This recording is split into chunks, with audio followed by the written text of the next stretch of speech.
The California Community College System meeting is underway. Apologize for the late start. Our executive session went a little longer than we had hoped. So we'll start with a calling of the roll. Hildegard Aguinaldo. Here. Darius Anderson. Jeffrey Baum. Amy Costa. Here. Tom Epstein. Here. Jolena Grande. Here. Pamela Haynes. Kevin Hall. Here. Kim Perigo. Here. Jennifer Perry. Bill Rawlings. Here. Valerie Shaw. Blas Villalobos. Alexis Zaragoza. Here. And I have that Pam is here. Okay. Thanks. Okay. Now for the Pledge of Allegiance. Member Zaragoza. Pledge allegiance to the flag of the United States of America, to the republic for which it stands, one nation, under God, indivisible, with liberty and justice for all. Okay, I'm going to give a really quick President's report. First of all, I want to thank Lake Tahoe Community College for hosting Member Rawlings and myself. A delightful day to see that innovative college. I want to thank President DeFranco for his hospitality and an interesting program he put together for us. I also just want to mention that I had the opportunity to have lunch with both Academic Senate President Stanskus and also the leadership of the Faculty Association of the California Community Colleges, where we discussed some of the communication and consultation issues in some detail, and I thought that was very helpful and appreciate the time that they took to inform me of the issues that they were following. So with that, I'll turn it over to Chancellor Oakley. Thank you, Board President Epstein and members of the board. I have several updates that I will try to be as quick as possible in the interest of time. So first and foremost, I want to highlight the challenges that were faced by Saragossa College. Saragossa is in the Ridgecrest area, as many of you know. That area was hit by several earthquakes, two of significant magnitude, and so we have been working with the leadership of the Kern District to ensure that the faculty, staff, and students of that community are safe, secure, and that we provide them whatever support that they need. So I want to thank the leadership of the Kern District, everyone at Saragossa College, and just make sure that we let them know that the entire system is here to support that community. The campus has been closed, and we expect the campus to open in the near future. To date, we're not aware that there are any major structural damage to the college, but they do have significant damage. And so we will continue to work with them to ensure that they get all the support that they need. We're also working with the governor's office and other agencies to expedite whatever support Saragossa COSO needs. Also, I would be remiss if I did not say something about our undocumented student population and their families.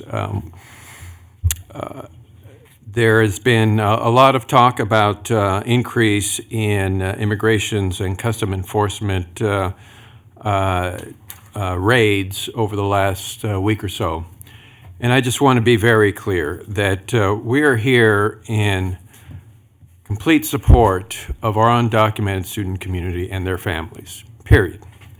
And we will do everything possible to arm them, our colleges, and anyone else to support their legal rights in this great state and in this country. Our students are here to learn, they contribute to their communities, and they're members of the California Community Colleges. So I want to thank all of our college leaders for ensuring the safety and well-being of all of our students. It's our responsibility to ensure that all students have access to an education free of fear and intimidation. And it's also important to recognize how critically important our immigrant communities are to the well-being of the state of California and to the well-being of our nation. So I want to thank everyone who's been out there reaching out in support of our undocumented community. I also want to recognize the great work of Omid Porzanjani. Omid has been a visiting executive here at the Chancellor's office.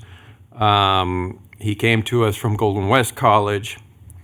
He's provided the board many presentations talking about data and done a lot of excellent work for us.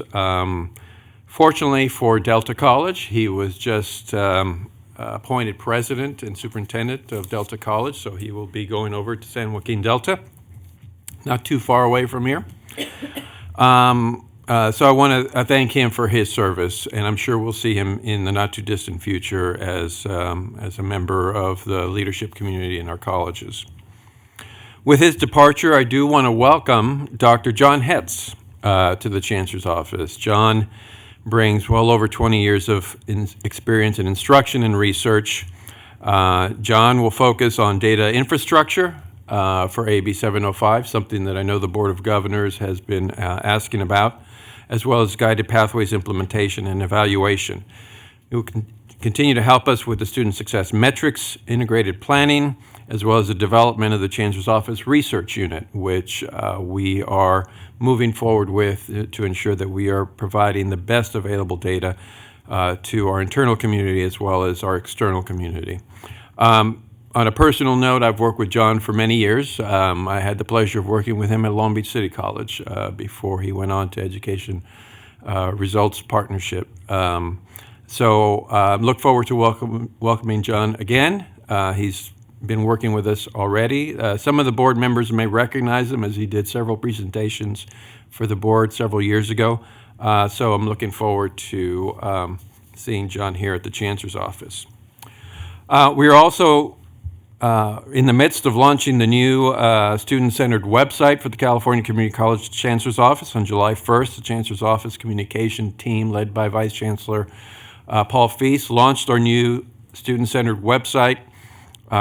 This redesign replaced the outdated Chancellor's Office website.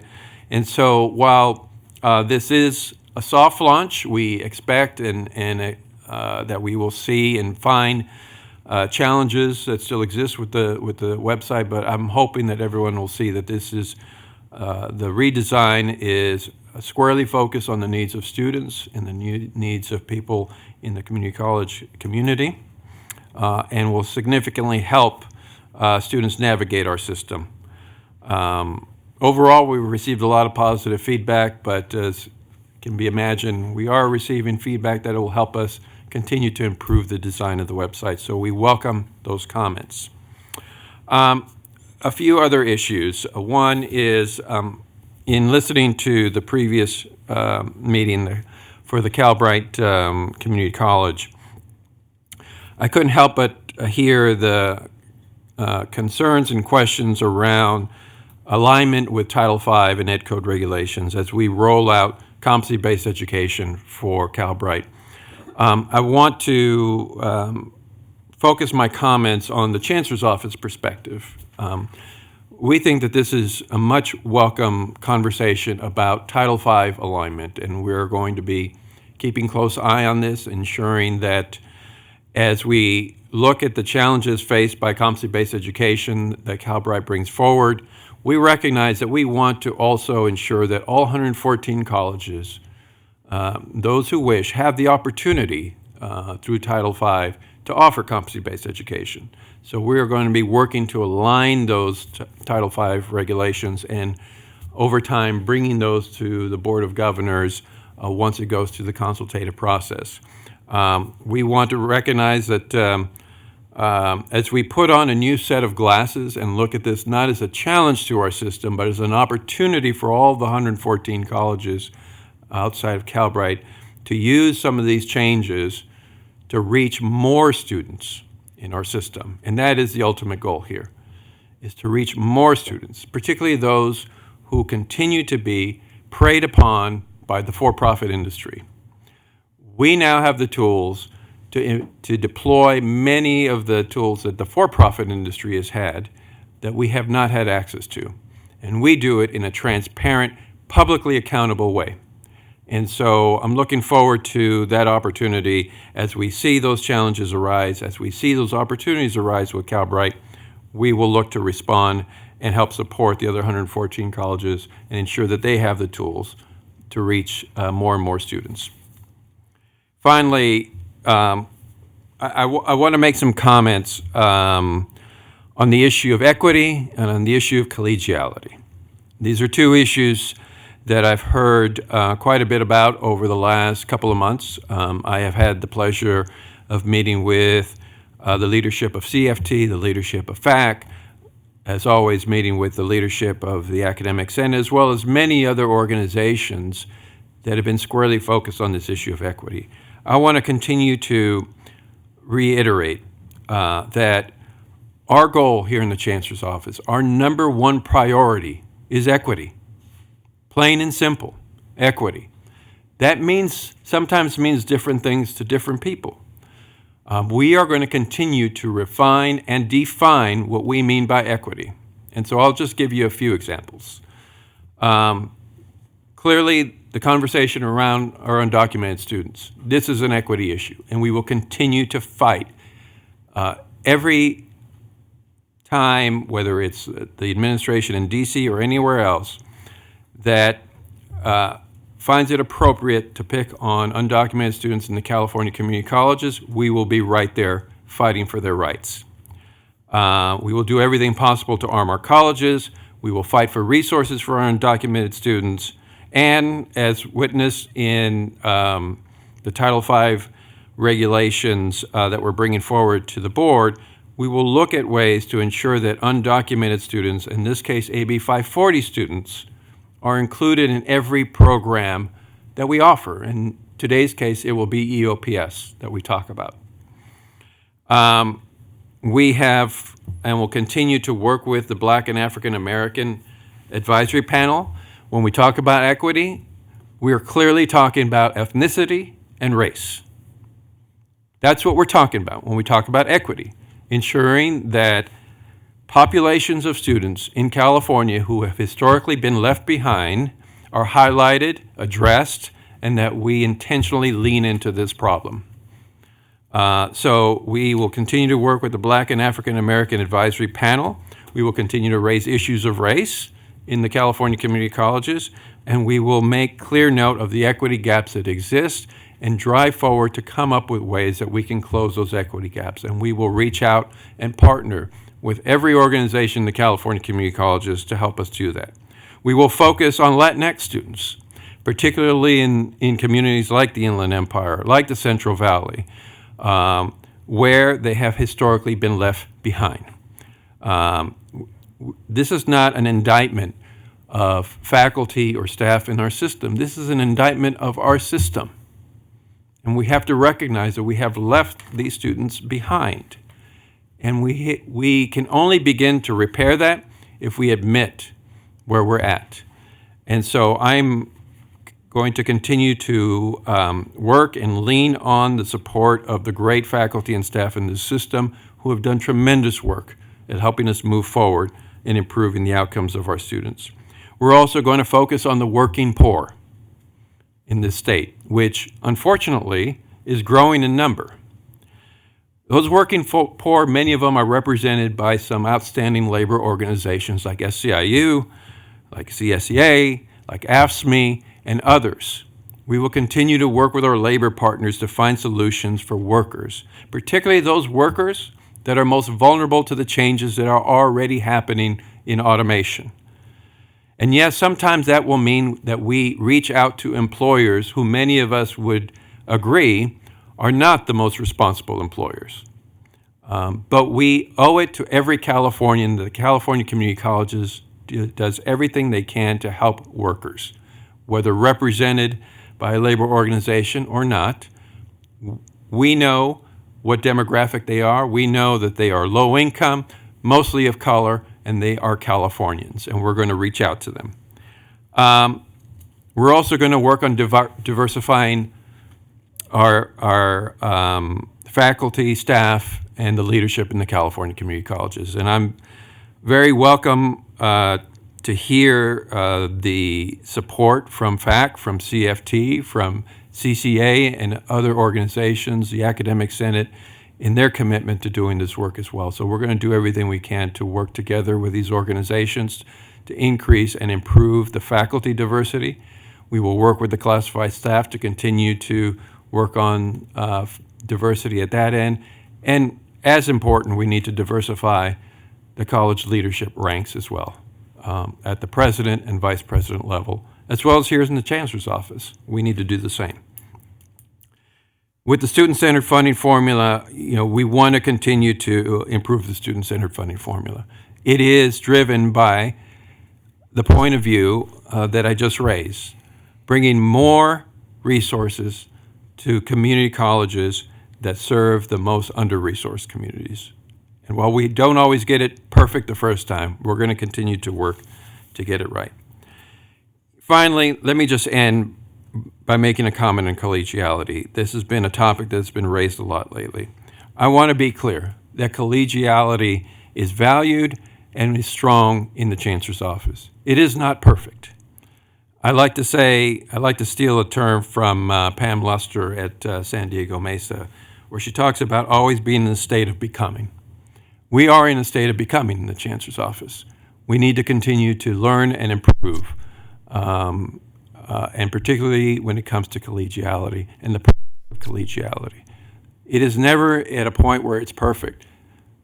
The point of collegiality is to continue to have dialogue and continue to improve, and we're going to continue to do that. So I do want to end by thanking new FAC President Debbie Klein for the opportunity to meet with her on several occasions, CFT President Jeff Freitas, who has given me the opportunity to meet with him, as well as my ongoing thanks to John Stankis and the entire Academic Senate leadership for their dialogue. With that, I want to thank everybody for their attendance, and I will turn it back over to Board President Epstein. Thank you. First item 1.1, board meeting minutes, Deputy Chancellor Gonzalez.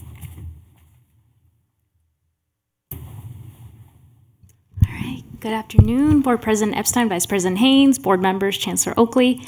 We are running late, so I will be brief. Item 1.1 is the May board meeting minutes for your review and approval. So moved. Second. Any comment? Okay, all in favor? Aye. Any opposed? Okay. Keep going.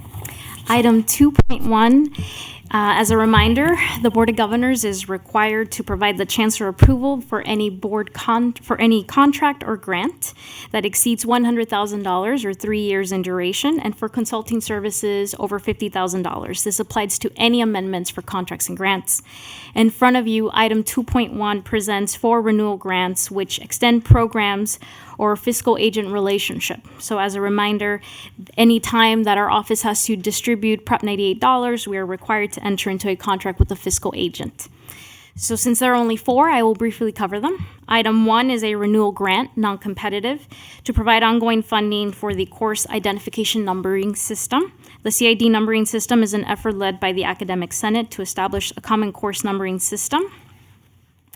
Item 2 consists of renewal grants. These are federal dollars originally awarded through a competitive process to fund 7 statewide regional consortia under the Federal Perkins 4. Now, under Federal Perkins 5, the Career and Technical Education Act dollars will assist in supporting the new requirements of the Act and continued implementation of the Vision for Success. Of specific interest to the board may be any new federal changes that align with the work that we're doing here. For example, the federal government has added employability skills as a core purpose of the Act. They have also created an emphasis on career pathways as a requirement of these dollars, and reference work-based learning and career exploration as a part of allowable uses for those dollars. Not required, but allowed. Item 3 is a renewal grant, non-competitive, to Chabot Las Positas as a fiscal agent for the Strong Workforce Program dollars.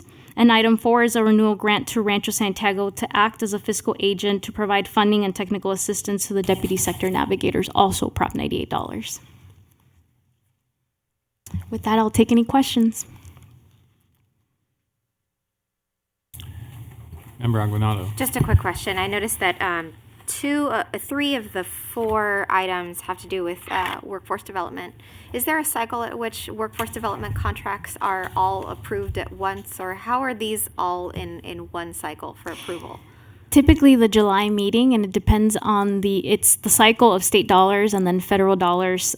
Perkins is always approved during this time frame on June 30th. So by your July board meeting, you always see these items. These are ongoing programs as well. So for example, the Deputy Sector Navigators, that's an ongoing program. So we never bring you something in May because we don't know the full appropriation from the legislature, and which is why you see them all in July. Wonderful, thank you.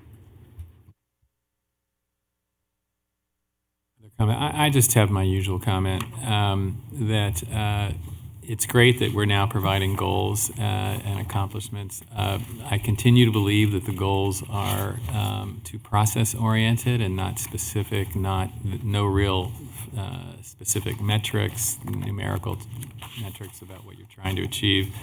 I found that to be true of at least the first, second, and fourth of these contracts, and I really would encourage you to, every time you present a contract to us, to try and focus on goals that we can actually measure, with real outcomes that can be quantified. And I'm sure you're not surprised to hear me say that again. With that, do I have a motion to approve the consent calendar contracts? Move to approve. Second. Okay, any further discussion? Okay, all in favor? Aye. Opposed? Okay, motion carries. Item 2.2, Chancellor Oakley's. We're doing 4.1 first? Is that? Just really briefly, if I may. Okay, I'm sorry. I didn't. So this is a contract that was approved by President Epstein outside of your board meeting, and it is an informational item for notice. Our board president has the authority to do this. The contract approved by President Epstein allows our office phone system to join the 21st century and save us general fund dollars. It is substantial. It'll make a substantial difference for our office, not only in communications, but also in saving us general fund dollars in the future. Any comments or questions? Thank you. It was tough. Thank you, Deputy Chancellor. Okay, now moving on to item 2.2, Chancellor Oakley's contract, General Counsel Mark Forestier.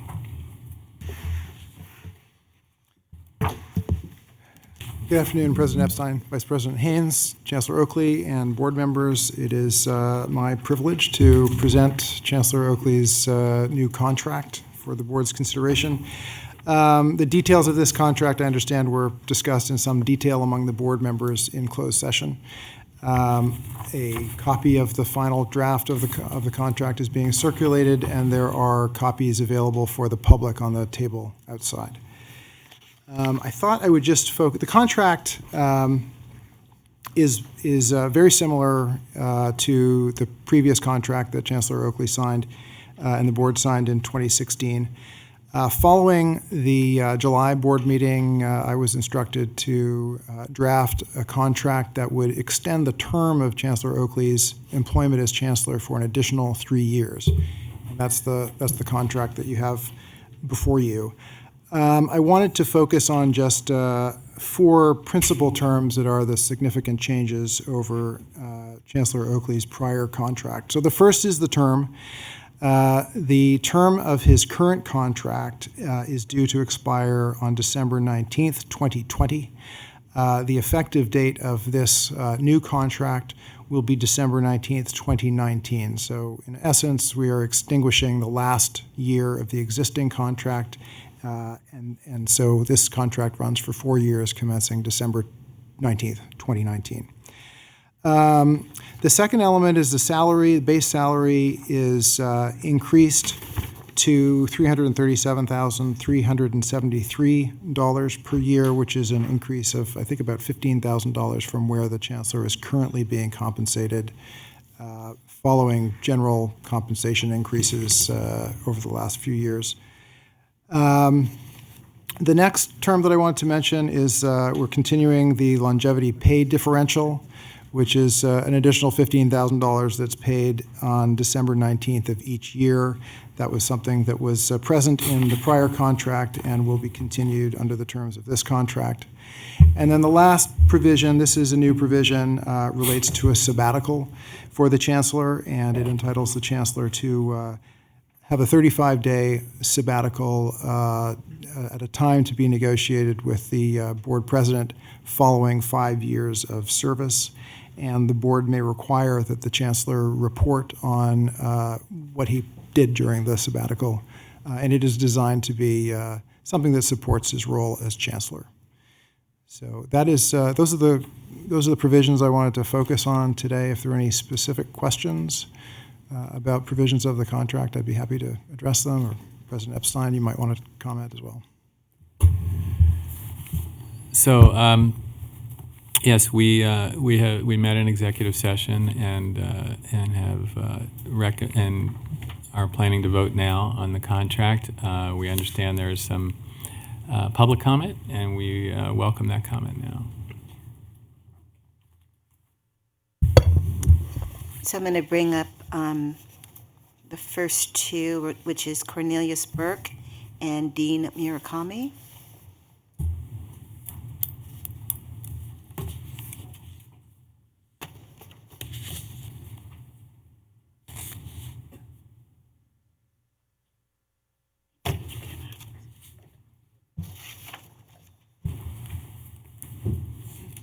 Good afternoon, President Epstein, Vice President Haynes, and Community College Governors. My name is Cornelius Burke. Good afternoon, President Epstein, Vice President Haynes, and Community College Governors. My name is Cornelius Burke, and I'm the Senior Director for Government Relations for the Bay Area Council, and I'm here regarding item 2.2 on your agenda today in strong support for approving the employment contract with Chancellor Oakley. The Bay Area Council, we are a nonprofit, nonpartisan public policy organization representing 330 of the largest employers in the San Francisco Bay Area region. We are the unified voice of business. The California Community College system, as you know, is vital for the Bay Area economy and California's economic competitiveness and our future workforce. Serving 2.2 million students and with 115 colleges, it is important to have the strong leadership of Chancellor Oakley at the helm of the California Community College system to ensure that students are completing degrees and ready to enter the workforce or transfer to universities. Since 2016, Chancellor Oakley has demonstrated strong leadership by supporting ambitious goals to push California's community college performance, including creating the Calibrate Online Community College system and instituting important reforms to improve access, accountability, and performance. The Bay Area Council has been a consistent supporter of the Chancellor and his actions in this position. Thank you for your leadership to drive better performance for California community colleges. We respectfully request that you approve the Chancellor's employment contract. Thank you. Thank you. Thank you, Board. My name is Dean Murakami. I'm president of the Los Rios College Federation of Teachers, vice president of the California Federation of Teachers, and also vice president of the Faculty Association of California Community Colleges. I just wanted to express my concern about your vote to extend the Chancellor Oakley's contract for an additional 4 years. Many of us believe that this action is premature, especially when numerous faculty organizations across the state have expressed their discontent with votes of no confidence in the Chancellor's office. Now, I do applaud the Chancellor for reaching out to meet with CFT and FAC, but we are far from reaching a mutual resolution on our issues. I don't think that the Board of Governors really truly appreciates the breadth and depth of discontent amongst the faculty. And not everyone's going to speak here today, but we do have a number of faculty that do support our concern about this, about your vote. So can everybody who's here to express that discontent just stand up?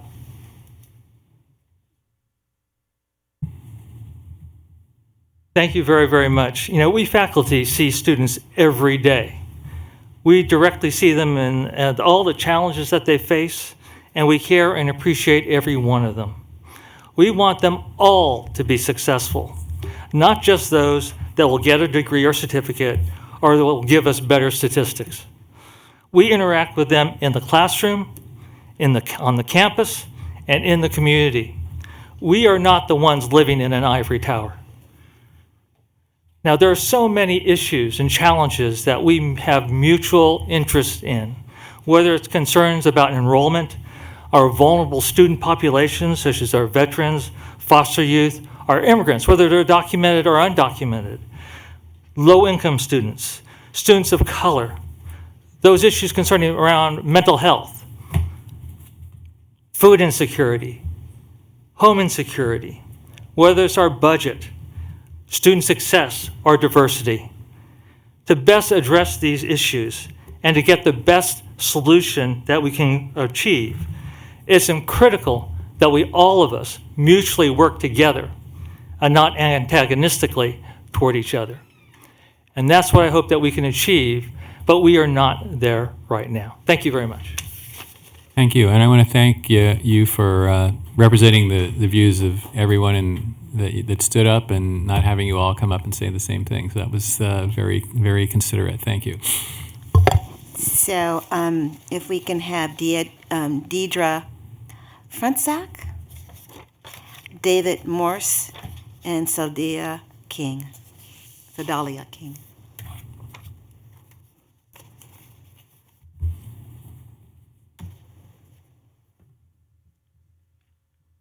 Okay.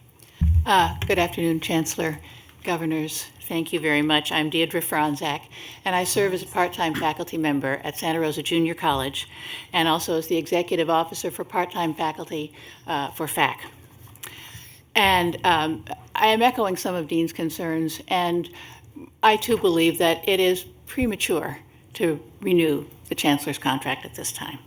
So first, I want to say that FAC members share and are committed to the Chancellor's vision of closing equity gaps, increasing faculty diversity, lowering the total cost of attendance for students in need, and ensuring that every student is supported in reaching his or her specific learning goals. But when the ranks of full-time faculty decline while administrative ranks and salaries continue to swell, students are not being well served. When contingent faculty who teach at least half of our classes spend hours commuting among multiple institutions to cobble together a living, students are not well served. When standards are lowered to boost artificial success rates, and students moving into the workforce and moving on to four-year institutions find themselves overfaced by their demands, those students aren't being served. Faculty concerns about the Chancellor's lack of consultation in implementing policies, such as online college or the recent funding formula, are well known. Many of us voice reservations about funding that rewards speedy completion and penalizes schools whose students need more time, with little care for proven factors that contribute to achievement.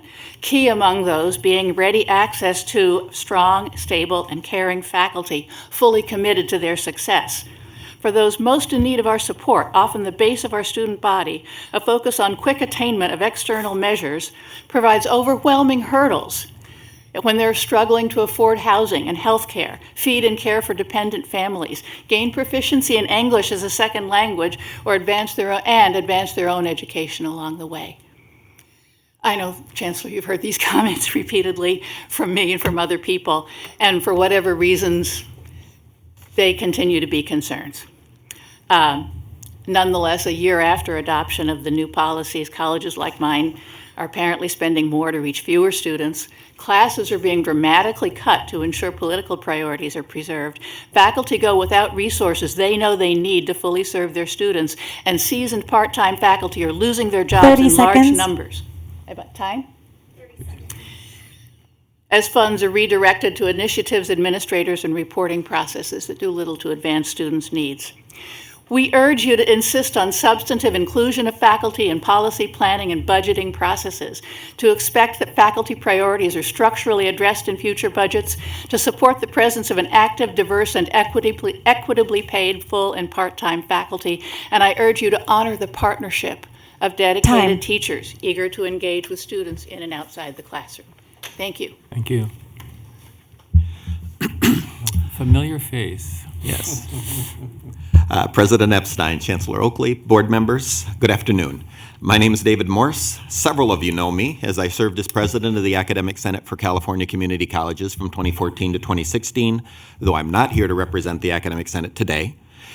And thus I've worked with some of you frequently and closely. I even served on the hiring committee that resulted in the selection of Chancellor Oakley for his current position. I'm also a faculty member at Long Beach City College, Chancellor Oakley's former institution.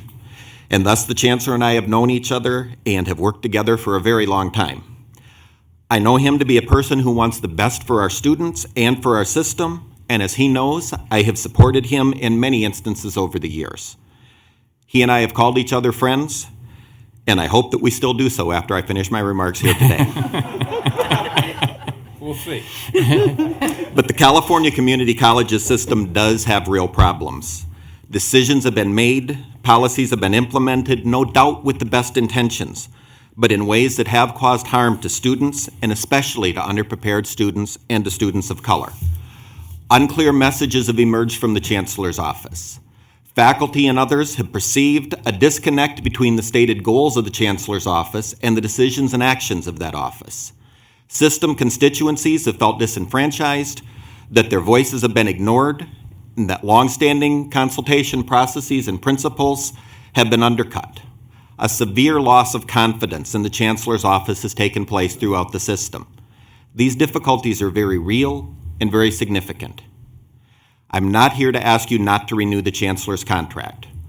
Rather, I'm asking, as others have, to postpone doing so until faculty and other constituencies can work with the Chancellor Oakley, as has been noted, has begun to happen, to find more common ground, to develop a more productive way forward. Before this contract is renewed, we need to resolve outstanding difficulties, restore the system's confidence in the Chancellor's office, and establish an atmosphere of collegiality and respect. I ask you to wait to renew the Chancellor's contract until you can do so with the support of the system's constituent voices, and we can all work together for the benefit of our communities and most of all for our students. Thank you. Thank you.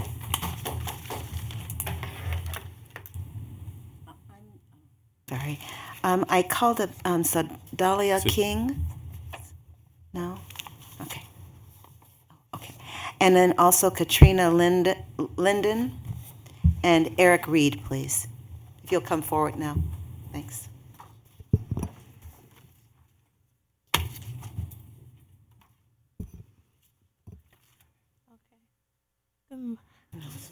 Oh, it's good afternoon. Okay. Oh, and for the record, my name is Sedalia King. I know, it takes a second, but we'll get there.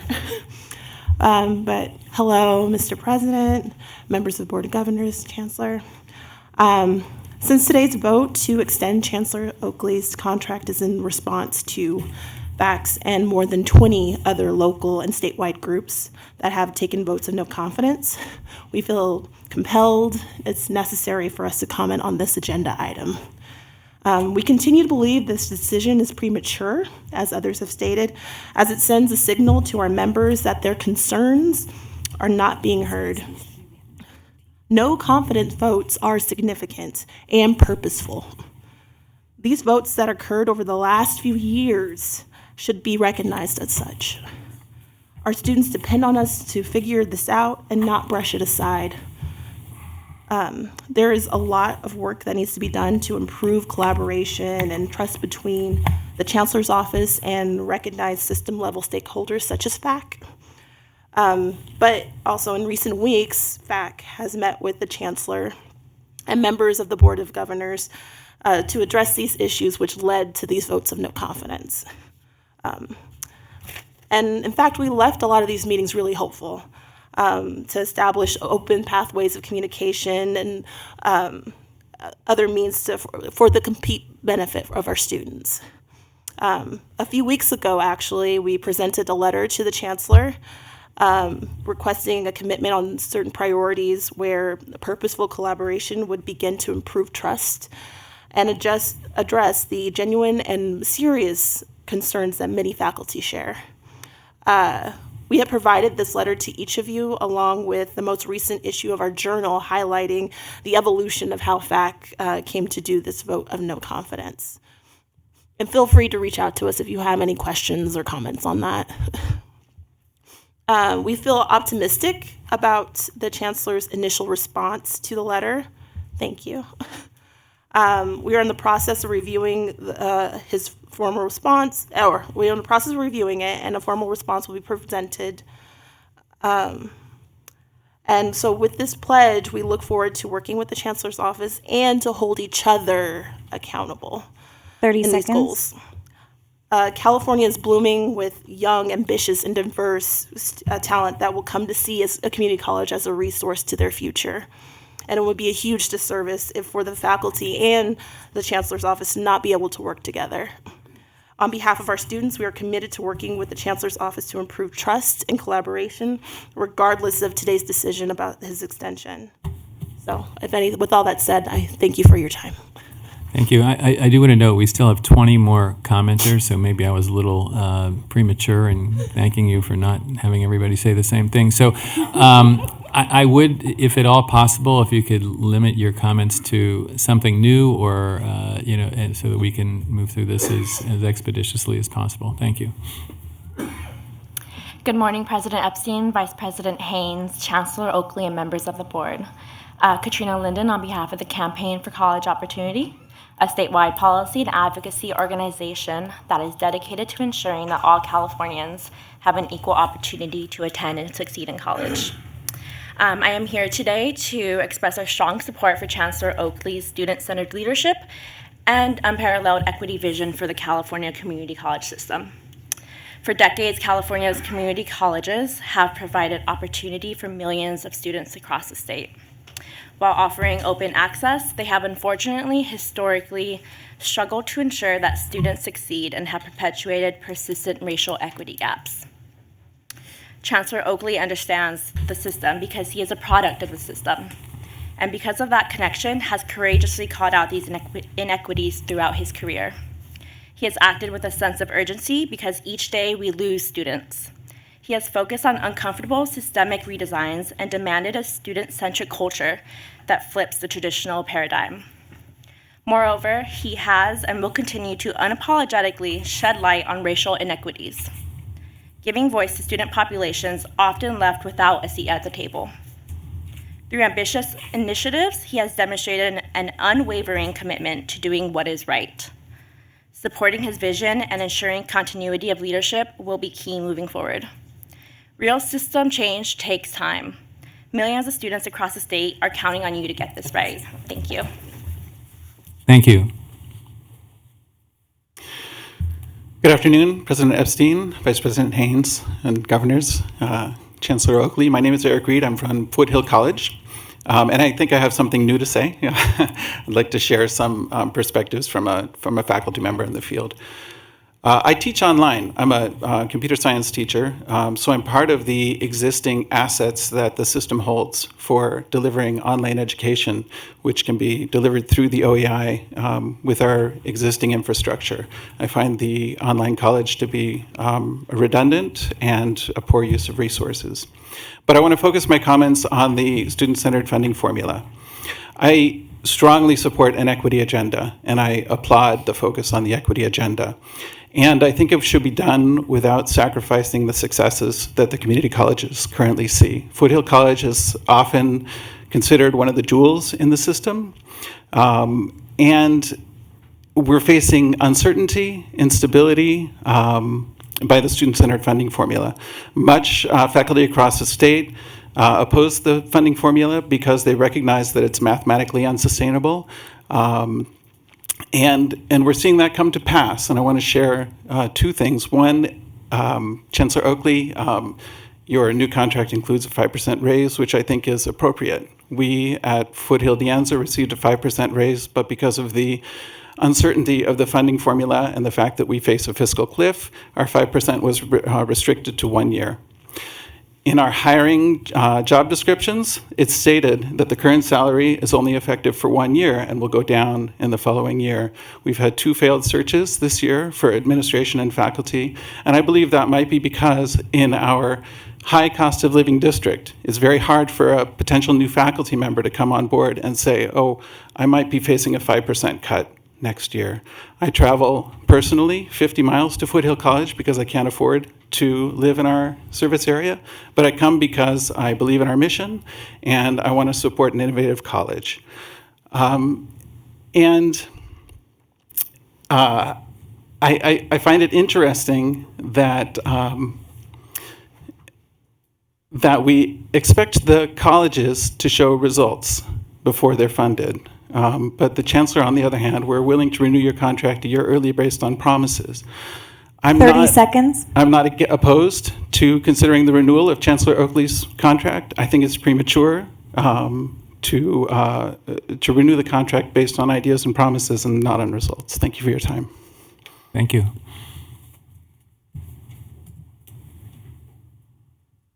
Karen Frendell Tincher, Bob Stockwell, and Nikki Gonzalez-Ewan.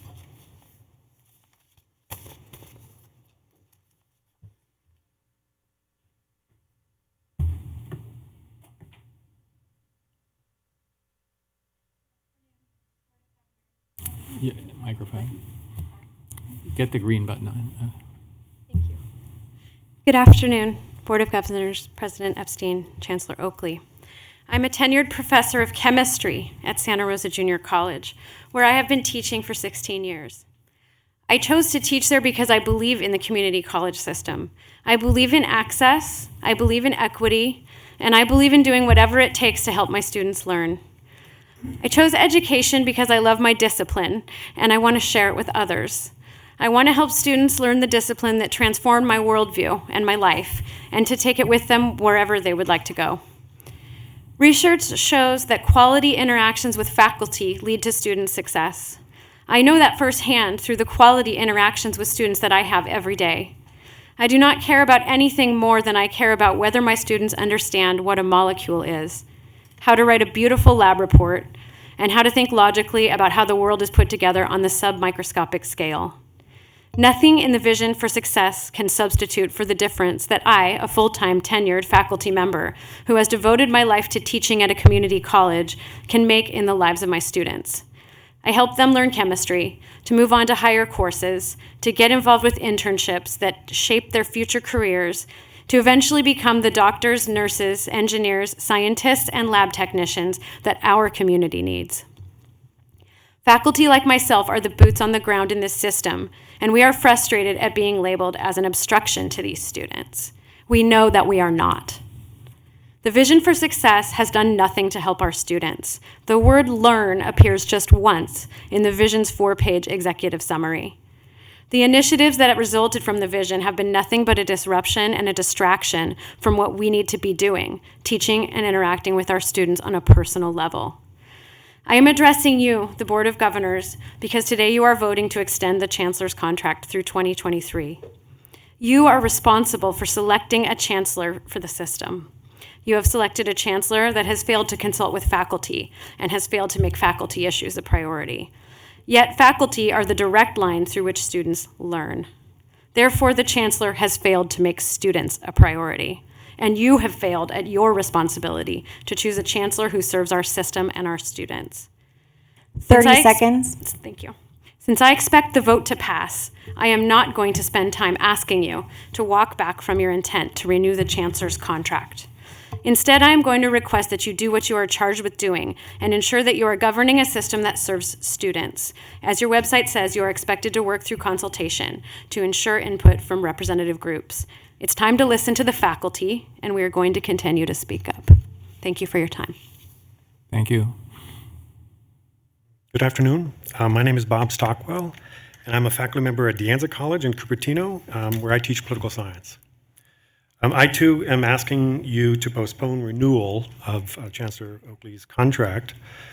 If I could, and forgive me if I go over ground that's already been covered, I traveled a great deal of ground to get here because I thought it was important to be here, to see you all, to meet you for the first time, and plan in future to be here as often as necessary, along with large numbers of other folks, students and others, who would like to express their views. And so I'm going to take the 3 minutes, if I may, just give you a little bit of background about myself and why I am teaching at a community college.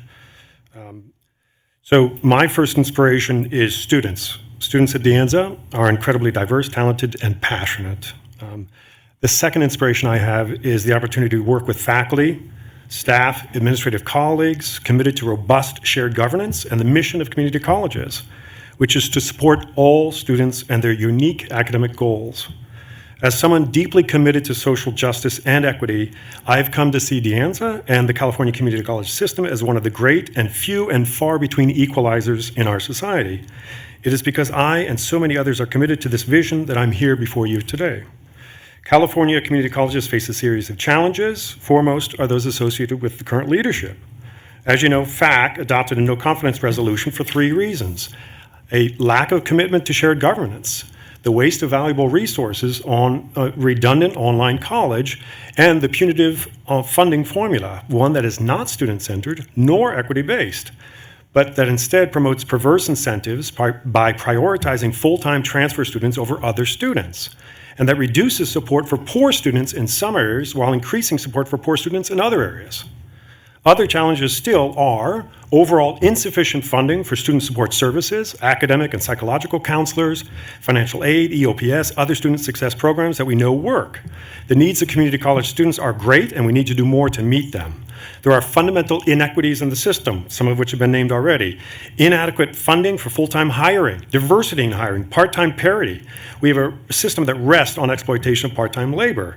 And so I'm going to ask you all as a board to be champions of all community college students and their diverse educational goals, to advocate for the mission of community colleges, 30 which seconds. is to serve all students, career, technical, lifelong learners, developmental, transfer students, to advocate for sufficient and stable funding for the community college students, and to reject so-called student-centered equity-based funding formula, which is neither, to oppose the online college, and to forcefully advocate for shared governance throughout the system by postponing the decision to renew the chancellor's contract. Thank you for your attention. Thank you. Thank you. My name is Nikki Gonzalez-Yuan. I'd like to thank you for being here and taking the time to represent the public.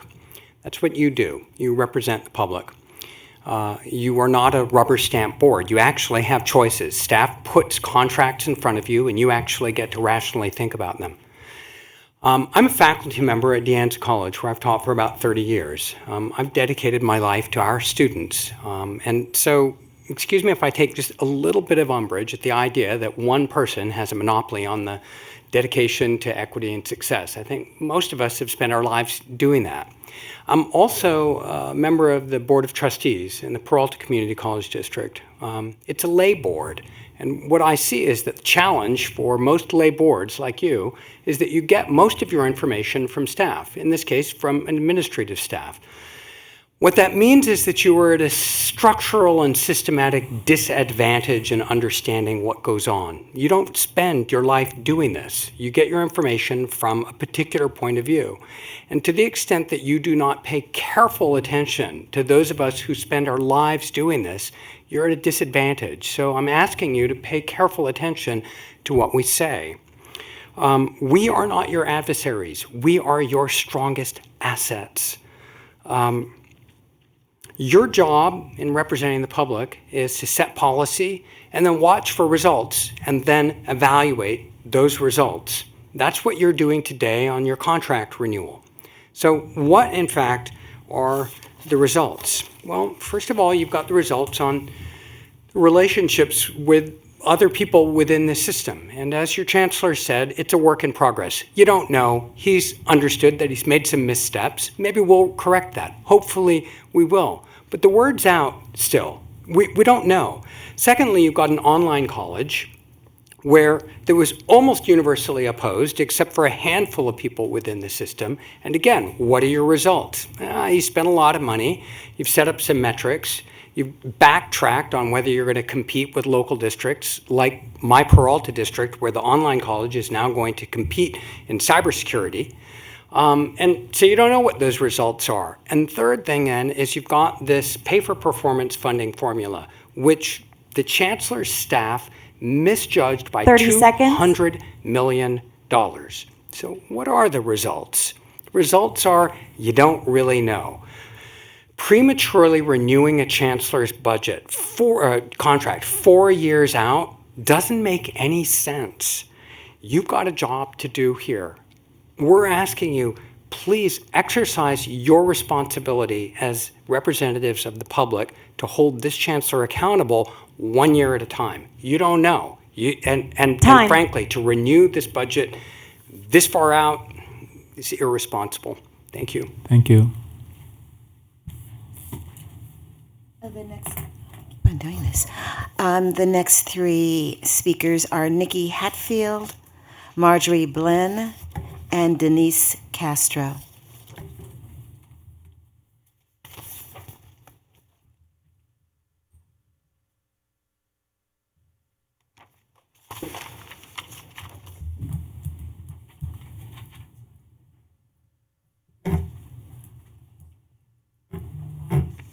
Members of the board, Chancellor. I have to turn this off. So, my name is Nikki Hatfield. I'm a student at City College of San Francisco, and I'm also a student leader, a part of a club called SMAC. It's called Students Making a Change. And I want to express my support for AB 705 and for Chancellor Oakley, who has supported students like me. The policy has given me the opportunity to take classes that actually meet my educational goals, the requirements I need to transfer. And I feel like reaching my educational goals, I'm not blindsided anymore. And before AB 705, I just want to express, before AB 705 came in, I was seriously thinking about dropping out because I was so discouraged. And I couldn't understand why I was taking classes that weren't meeting my needs. So having a chance to be seen and is a right that every student should have. And one of my classmates couldn't be here today. She's a mother of two. That's Marjorie Blenn. And she also has a full-time job. And she gave me a voice memo to kind of share with everyone here because she definitely wanted to speak.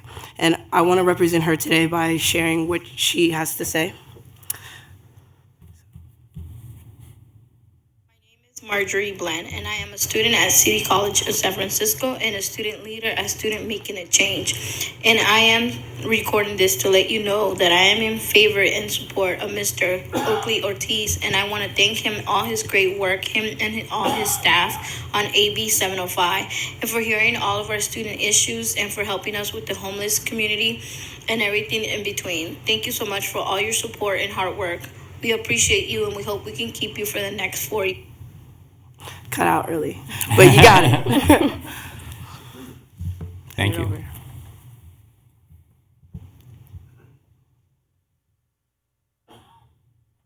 Hello, my name is Denise Castro. I'm here also with Students Making a Change, and I will be reading a statement from a student who couldn't be here today, but wrote it up and asked me to share. This is for Helen. She is a community college student. The California Community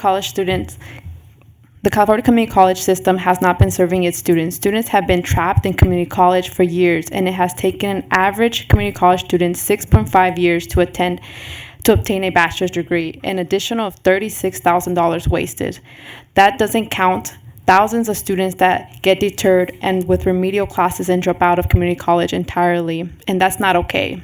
Chancellor Oakley is the first person to do radical change that is needed at community college. Before AB 705, I struggled with the same remedial class for 10 years. Within one semester of utilizing AB 705, I was finally able to transfer to a four-year university, and I will be attending San Francisco State University this fall. Without people like Chancellor Oakley, I'd still be trapped at community college. So I want to thank Chancellor Oakley and let it be known that I fully support him and the work he has done for me, my community, and my family. So I'm here to express strong support for Chancellor Oakley's contract, and I want to thank you for everything you've done. Thank you. Hi, my name is Helen, and I'm the Executive Director of Students Making a Change. I'm here to read a student testimony. His name is Yair Tapia, and I'm going to read it verbatim. My name is Yair Tapia. I'm Latinx, and I'm 31 years old. Sorry. I'm an English major, and I'm here in support of Chancellor Oakley. It took me 10 years to finish community college. but I'm excited and proud of myself because I will transfer to UC Berkeley this fall. It took me 10 years due to remedial classes. I was placed 3 levels below in English, a subject I excelled in from K through 12. I passed the first 2 classes with flying colors. However, the last class kept me in a 6-year demoralizing loop. Had AB 705 been in place 10 years ago, I would probably have my PhD by now. What's painful about my story is that Black and brown students are the most affected by remedial courses. It feels like the only students getting through are white and privileged. We are still being judged by the color of our skin rather than the content of our character.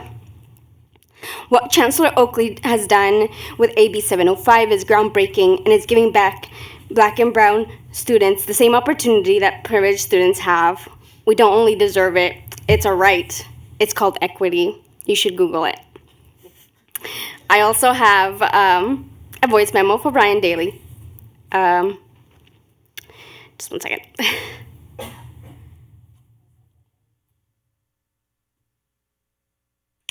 Good afternoon.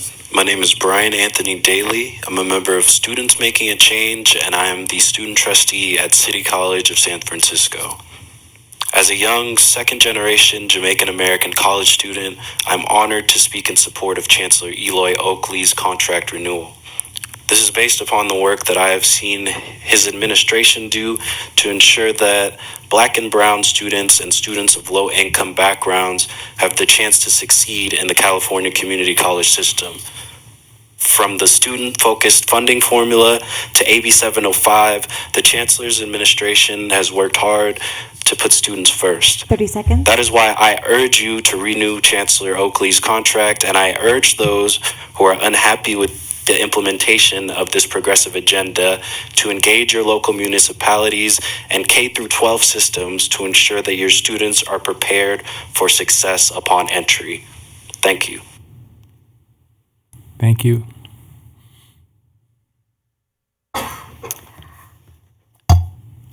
Tim Shively, Carly, I don't know if this is Cause, did I say that right? And then Carol Sinney.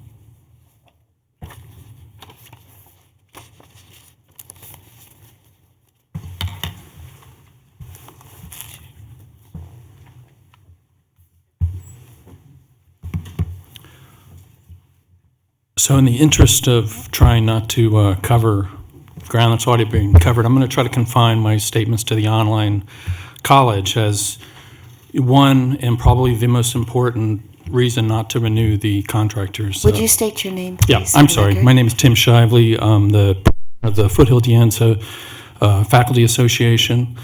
And I'd like to talk about the online college because I think it's in essence a vanity project for both the Chancellor and Governor Brown. And I think it has the possibility of being an albatross for everyone on this board when it collapses, which I fear it's moving in the direction to do.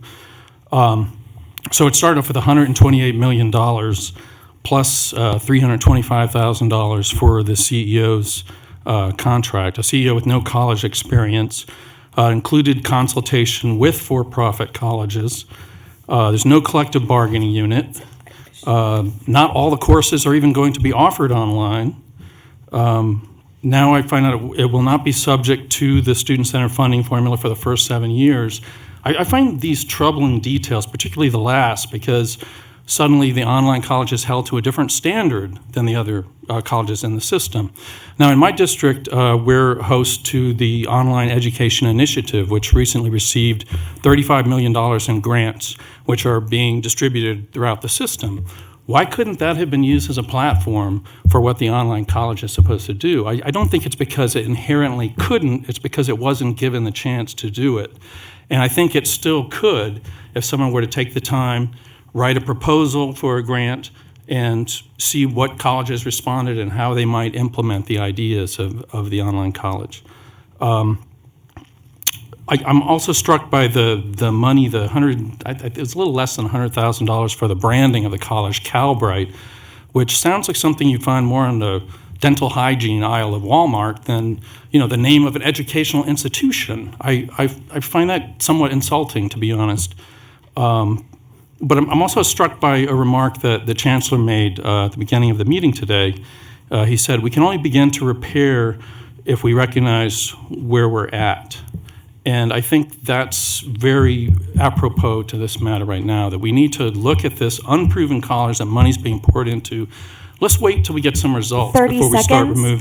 renewing contracts. Thank you. Thank you. Hi, my name is Carly Coes. I'm an intern at Foothill De Anza Faculty Association Political Action Committee. I'm here trying to represent the students at my college, De Anza College. The problem is not that we have poor instructors or poor student services, it's that they're underfunded student services. Meant to support students with basic necessities such as a food pantry, a place to study, tutoring centers, academic and psychological counselors, all things needed by students and myself to succeed.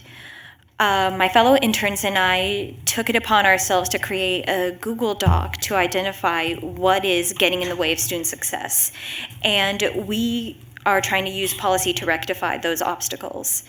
The primary issues that students have faced are housing insecurity, lack of adequate transportation, financial aid, and counseling services. We have been working through policy change and activism to build affordable housing for our homeless student population.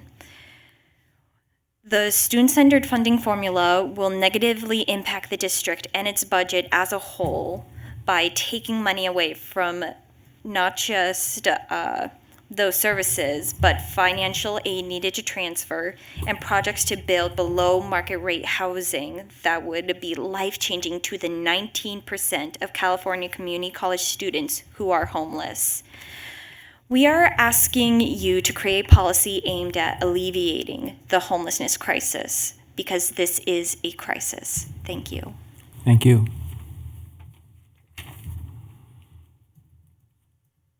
Good afternoon, Board of Governors, Chancellor Oakley. My name is Carol Cheney. I'm a history instructor at De Anza College, where I've been teaching for 20 years. And I'm pleased to address you today about some serious matters affecting community college students in California.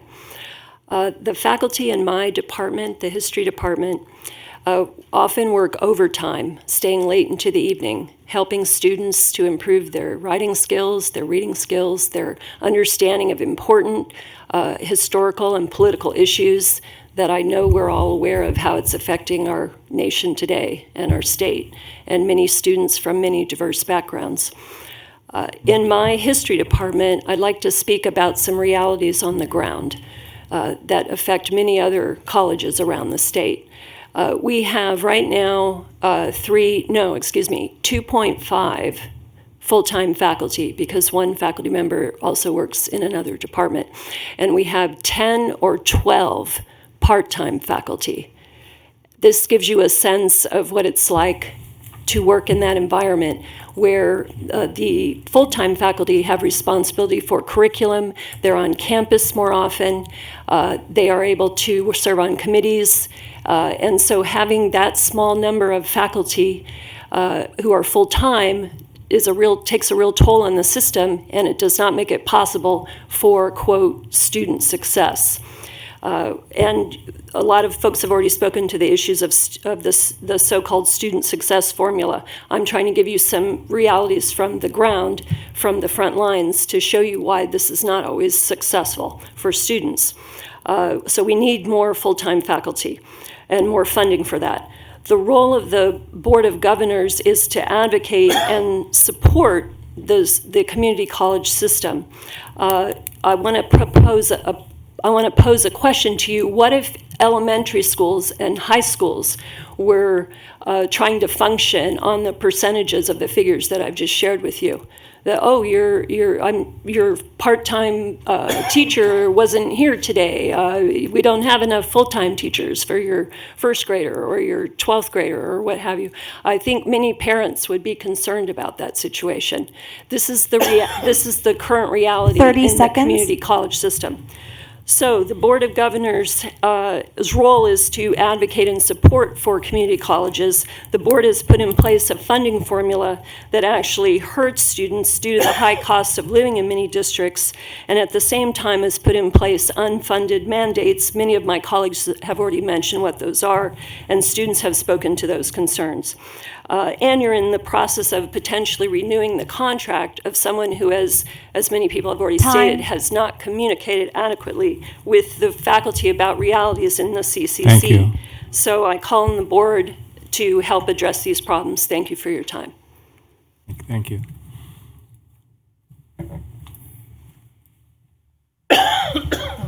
The next up is Aranit Limani Prasert. Yes. And then can we bring up Colm Fitzgerald and Bryant Daly?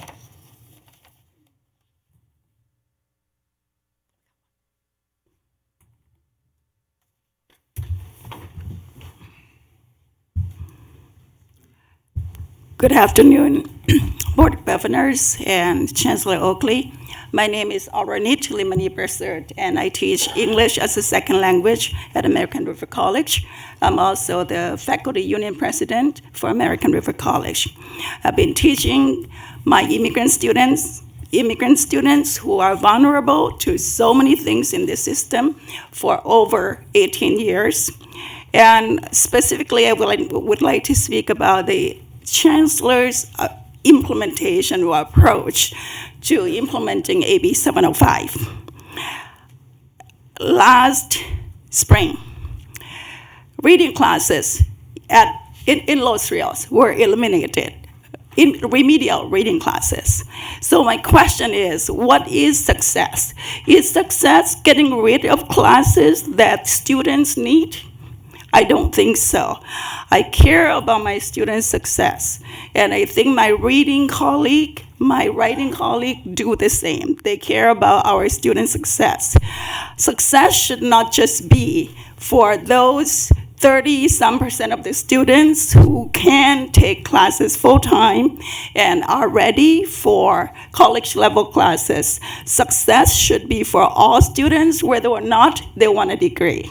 And I am speaking here for all those students who are underserved, and I think this is an inequitable situation where we are telling these students, we cut all the classes you need. So do what you can. We only have transfer level classes. Well, one level below transfer level classes. I think we all want students to succeed, but we have to serve all students, including those who are more than half of our student population who need lower level or remedial classes so they can succeed. Let's support them to be successful by giving what they need, not taking away what they need. This summer, so many classes were cut in Los Rios. ESL faculty are under so much pressure to reduce our classes or integrate our classes. My question is, what's going to happen to those who cannot accelerate?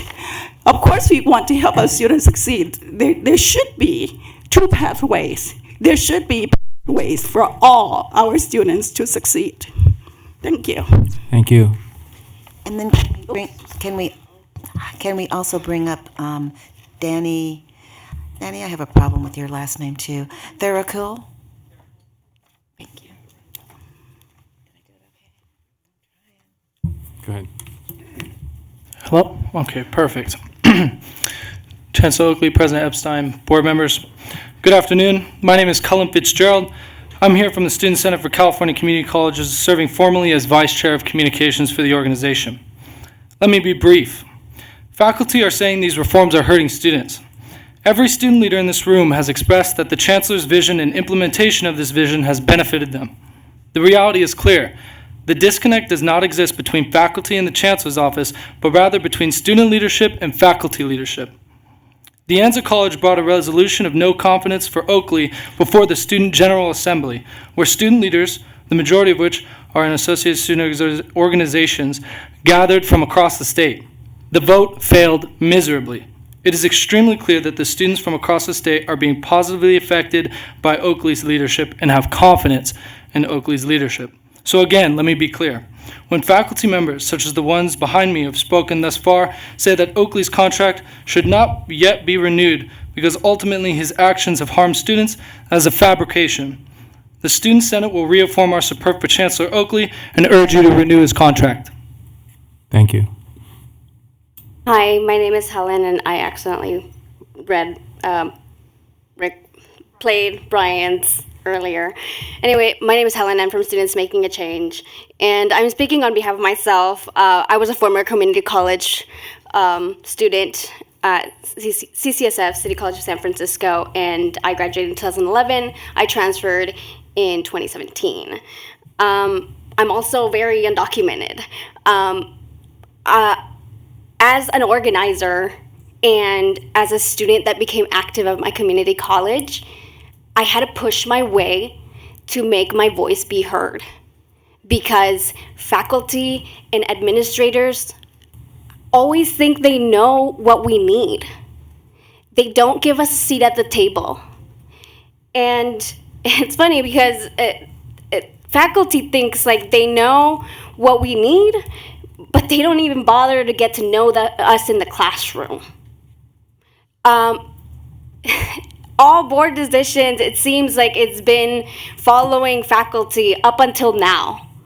Finally, someone's listening that there can be multiple measures to be placed into college level courses. I didn't have to stay at community college for that long. I could have graduated years ago.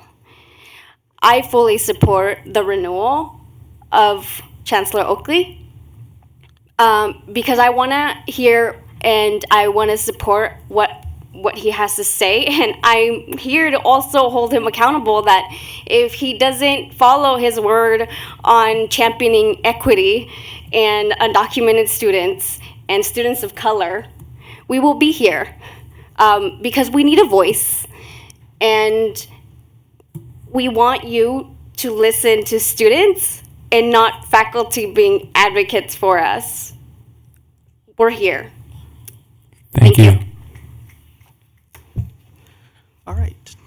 Anyone else? We have Danny. We have Danny, but then I also called up a Brian Daly. Yeah, sorry, that was me. That was him. I read his voice memo. Yeah, sorry. Thank you. Hello, good afternoon, everyone.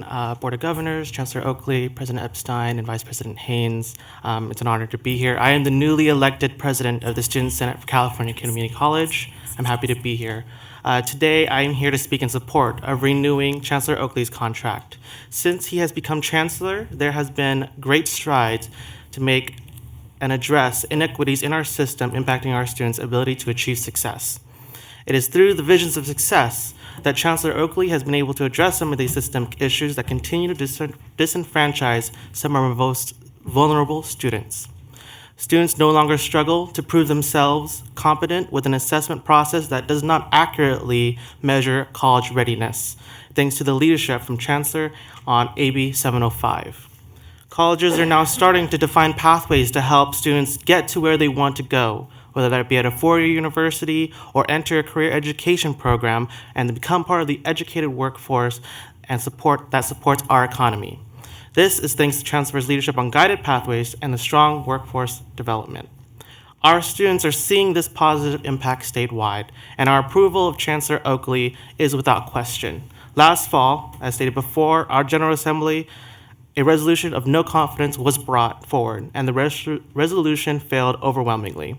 If students recognize the impact of Chancellor Oakley is making on the system, everyone else should as well. Undoubtedly, there are things that could be improved, but in a system that has historically underserved many of its communities in which it represents, the work being done by the Chancellor and his dedicated team should be valued and pushed forward. I ask on behalf of the 2.1 million students to renew Chancellor Oakley's contract so that we may continue to do so that we may continue on the path of reforming our system to do what it's supposed to do, educate and set our students up for success. Thank you. Thank you. No more additional comments. Okay. I just want to thank everybody who took the time to come up here. I know a lot of you traveled from the Bay Area and some other places. I want you to know that you're being heard. I mean, we have heard you in the past and today, reiterating that. We've taken seriously the input that we have received. We have all, I think, tried to encourage more communication, earlier communication between the faculty and the students and the Chancellor and our board.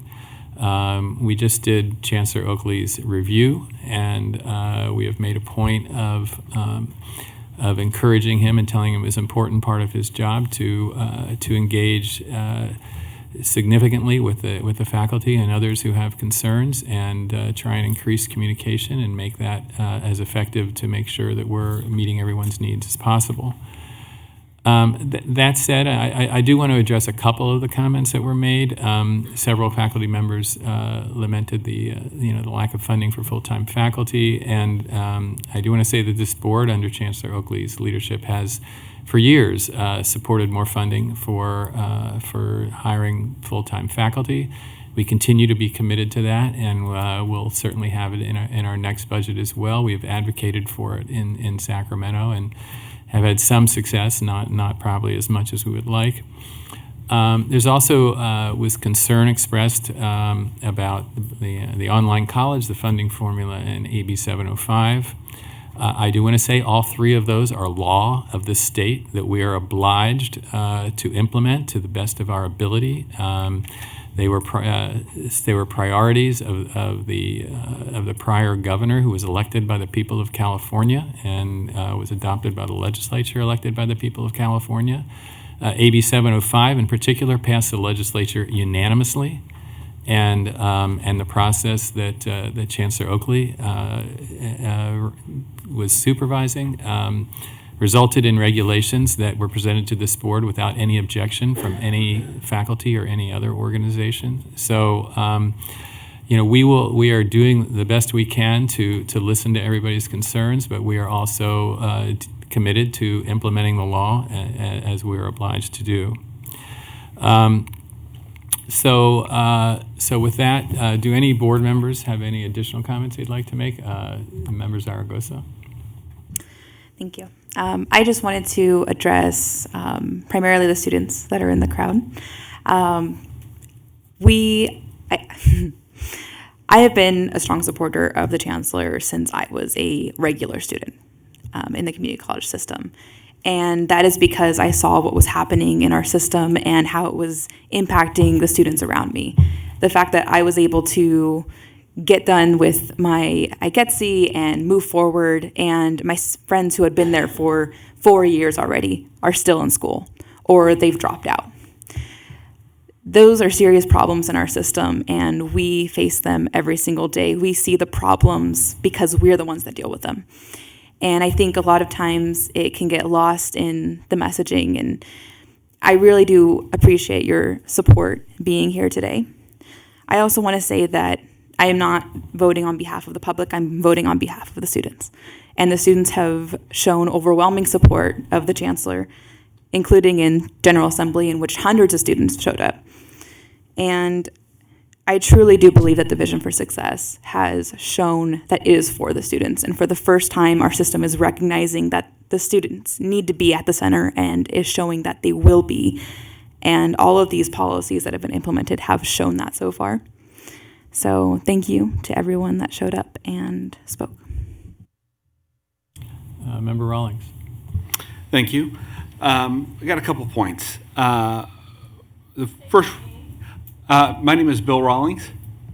I'm a classified representative on the Board of Governors, and I wanted to share I've been in the system for 25 years, right? And 20 of those years have been directly supporting student populations that have traditionally been underprepared, as well as their faculty.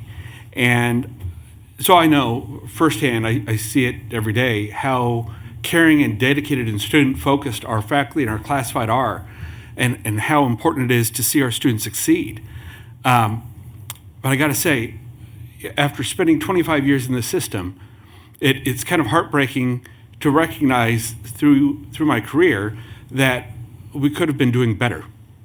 Not that what we were doing was incorrect, because I don't think it was incorrect. I think we were doing the right things, but we needed to do the right things and more. And I think we're on a track now where we are doing that bit more that we have needed and that our students have needed to really create the kind of transformational change in our students' lives that really have drawn us into the community college system to begin with. So I wanted to really make that point. With these changes, though, I don't really believe that any of them will reach the norming and performing stage of change in the next 2 years. I think we're going to be able to smooth some of the transition, especially through improved, deeper dialogue through all the stakeholders in the system. But it's going to take longer than 2 years to get to the point where we get through the storming, through the norming, into the performing. I think it's really going to take 4 years or more, and I think having a steady hand at the helm that has the vision and the understanding about what we've intended is going to be important. Could we use more funding? Could we use better part-time, full-time faculty ratios? Could we improve all of the different issues that we see on our campuses every day? For dang sure we can, right? There's so many different levers we could pull to make change in those areas, and I think we need to, and we need to continue to advocate in that. Student support, financial aid support, all the other issues that are getting in the way of students being able to have stable food and housing so that they can focus on school is all incredibly important, and we need to be all in on all of those things. But having Chancellor Oakley here to really guide us through some of that, I think is very important to me, at least through the next 4 years and hopefully beyond, so that we can continue to transform the lives of our students in California's economy. Yes, Member Perigo. I too just wanted to take a minute to thank everybody who traveled here today to share your opinions with the board. Community colleges are incredibly complicated. They're incredibly complicated. Even those of us who have worked in community colleges for many, many years are never surprised about the levels of complex problems that we face. I want everybody in this room to know that faculty members of whom I represent here on the board are 100% in to try to help find the best ways forward for students and are often hand-tied by education code and things that work in opposition to one another. The conversations that we've had amongst the board have been positive about really how these types of interactions and everybody having a right to bring forward their ideas are ultimately how we're going to be most successful moving forward. And I hope people continue to come to this board and to continue to do the work that you do and to continue to speak out. I think it's important to understand that there are a lot of challenges. The student-centered funding formula was mentioned today. There are winners in this room and there are losers in this room. My district is a loser. We're cutting classes. That's not student-centered, and we got to figure out how to do this better. I think that everybody's aware that it's a work in progress and that we need to think about not rearranging what we get, but figuring out how to make it an additive so it's an actual incentive. So I think there are lots of things that we can work on, but mostly I just wanted to say that I really appreciate the work that all the groups do in here, whether you're here representing a nonprofit organization, a statewide organization, a college. Your passion is what makes the work we do important, and I want you to know that from all sides and from all perspectives, you're being heard. So thank you for coming. Member Costa. I just want to echo some of my colleagues' comments and thank everybody for coming up here and providing your viewpoints on, on this work. And I think we can all agree on the importance that the community colleges play, not only in our students, but for the state as a whole. Our mission is absolutely unique. I do want to bifurcate the comments that I heard a little bit, which, clearly the consultative process has been brought up a lot. And I think I can speak for all of my colleagues in saying that is something that we've heard loud and clear and that we take seriously. Some of the other issues, one of the students mentioned homeless students. All of those are things in which I would really encourage us to collaborate as a system, across the system, because we all agree on that. I, as a board member, am very interested in student affordability and homelessness specifically. I don't know how we can expect for our students to succeed when they are facing such basic needs.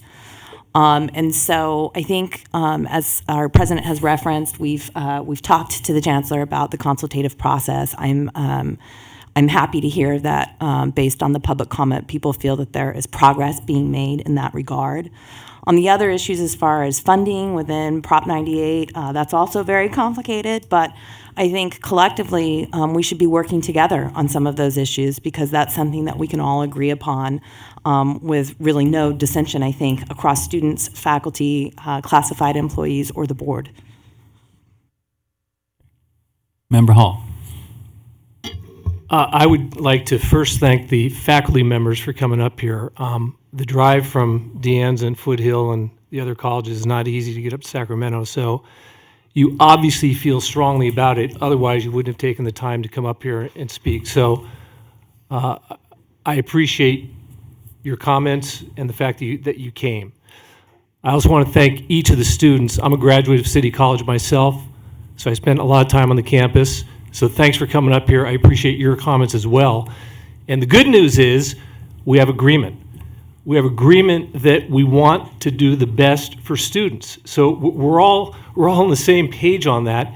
The question is the way you get there. It's almost like a religious debate, right? Every religion wants to get to the way. It's the path you take to get there. So we're all trying to achieve the same thing. And I realize that we're in a period of transition right now, and we'll get through it. There's some bumps in the road, but I do believe that Chancellor Oakley is doing the best he can to make life for both the faculty and the students more successful. So thanks, and we'll ultimately reach the right decision and get to the best place for students and for faculty. Vice President Haynes. So I too want to thank both faculty and students for being here. And I want to echo what my colleague just said, which is we all have the same goal in mind, and that is the success of students. Students are invested in their own goals, and I think that and they come to it from the realization that this institutional structure has not worked for them. And I think that the reality is that faculty would say some of the same exact things. The institutional structure in which one works does not work well, and that's what we're really trying to help facilitate in terms of change. So what I heard were some differences in approach, and that we haven't, that this is an opportunity. It's an opportunity to listen, and it's an opportunity to engage in a way that we move the boat in the same direction. But students have to be at the center of that. And what I heard was that they haven't always been. We thought we were hearing, we thought we were doing some of those things, but not to the extent relative to their success as they see it. And as someone who went through a community college experience that took almost 12 years to get through because I worked and had children. I understand that piece.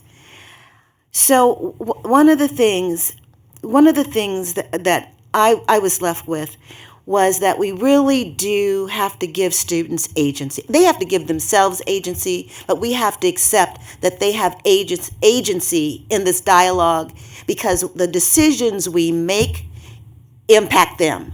More than anybody else, it impacts them. And we have to sort of embrace that piece. And I think some of the same challenges of communication impact between faculty and the chancellor's office. And I'm hoping that we can get beyond being at cross purposes. Because I know that as a board member here, and I've heard my colleagues also say, we really do, and I hope you heard us say, we really do wish to engage in a positive way with faculty and with staff on the community college campuses and with leadership. And I hope you take that as our word and as our bond. That doesn't mean that we're going to always agree, but it does mean that we come with the hope of understanding and trying to move that ball forward. Because again, at the very center of this is making certain that our institutions serve our students. Thanks.